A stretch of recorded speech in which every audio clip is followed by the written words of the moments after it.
Thank you very much, Deputy Speaker. And I, on behalf of the Joint Select Committee on Oversight of the Implementation of Redress relating to recommendations of the Royal Commission into Institutional Responses to Child Sexual Abuse, I present the committee's final report, and I ask leave of the House to make a short statement in connection with the report.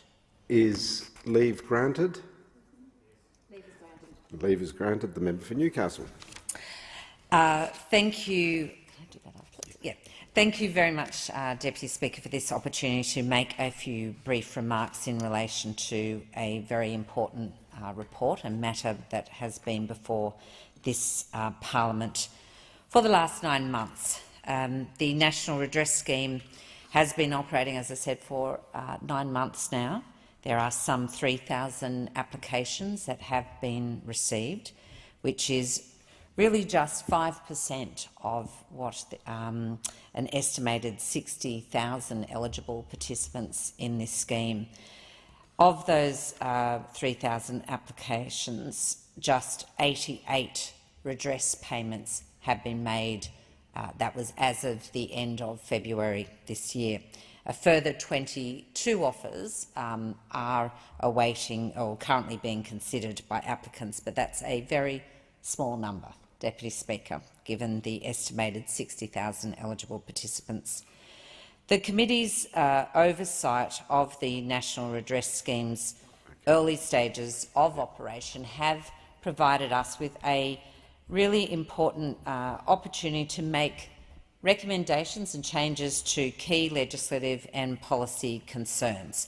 And this report actually has 29 wide-ranging recommendations to put to this House.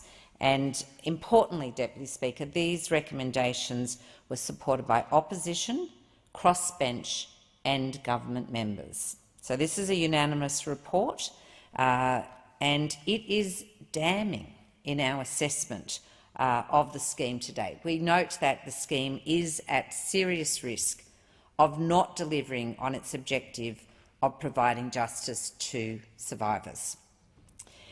Deputy Speaker, the Royal Commission spent 5 years in a gruelling forensic examination of all the available evidence before it. 5 years. And it has subsequently really provided us with a benchmark for best practice. And this report has found that every time the government has deviated from the recommendations of the Royal Commission without any sound evidence to do so, that it has always been to the detriment of the scheme and indeed against the interests of survivors. So it is critical that government, indeed this Parliament, it is a pity that we are presenting this report with possibly just 2 days left in this term of the 45th Parliament.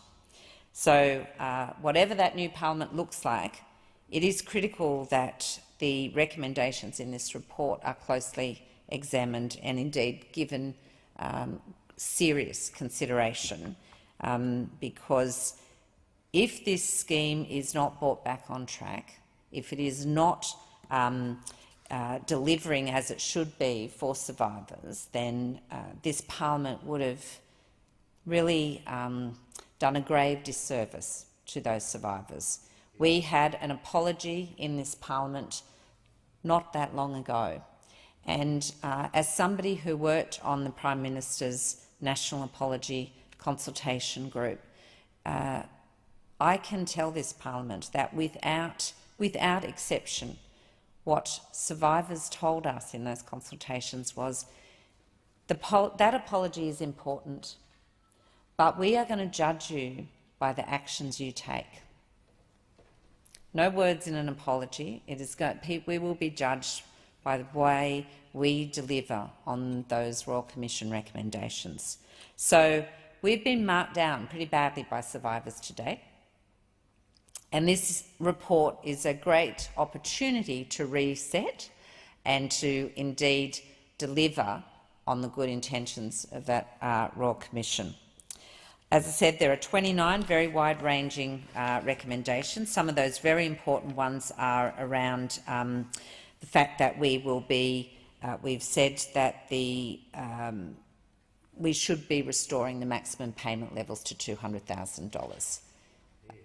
They currently, for some inexplicable reason, nobody who presented evidence was able to tell us why. For some reason, the government chose not to adhere to the Royal Commission recommendations and went with chopping off $50,000, and so it was a capping of a maximum payment of $150,000.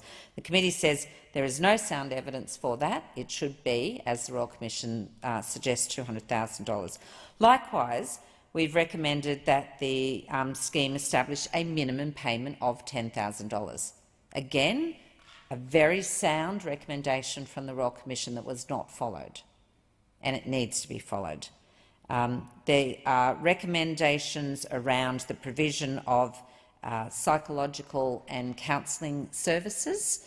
It is very clear in the evidence that came before us that we need to provide lifelong counselling and support to survivors, that they need to be provided. We know that often that trauma is experienced in episodic nature, and I have long argued that if this parliament is capable of delivering lifelong counselling support for our veterans who suffer from PTSD, as indeed we should be, why can't we provide the same thing to survivors of child sexual abuse? I am delighted that this report acknowledges that and again follows the recommendation of the Royal Commission that we should be delivering adequate counselling services, that should be across somebody's lifetime and indeed be according to need. And I think one of the other very critical recommendations made in this report goes to what happens when you have institutions that are not signing up to the redress scheme. At present, there are, well, as of last month, a third of the survivors who had put in applications for national redress were left in limbo because the institutions that perpetrated those crimes and sexual abuse on them as children were not participants of the national redress scheme. Now, we have very recently, the National Redress Scheme website is in fact logging those people who have joined, those people who are intending to join, and if they haven't joined now, by what date they intend to join. But there are still organisations, Deputy Speaker, who have to date refused to respond to requests to join the National Redress Scheme. And that is a very serious issue for this parliament as to how to deal with those organisations. So there will be some public, and there has been some public naming and shaming, and you can be rest assured that survivors will be also doing what they can to name and shame those organisations that refuse to join or are dragging their feet to join. Now, there is a time frame in which people are given to join, and it is reasonable that people have that opportunity, but if people are simply dragging their feet for no good reason, that is intolerable, and indeed there are no excuses for those who have already been named in the Royal Commission. They've had 5 years of knowing that these applications would eventually come, that there's no excuse that they haven't rejoined. So the committee importantly recommends the consideration of measures that would compel institutions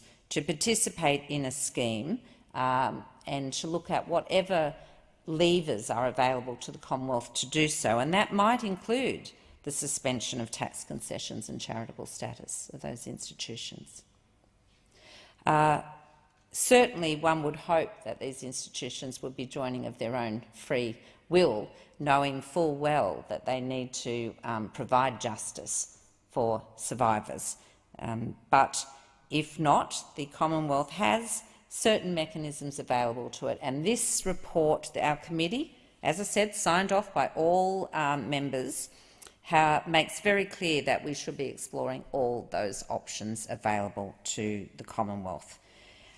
Deputy Speaker, I would really like to, it is fitting to just say a few thank yous on closing.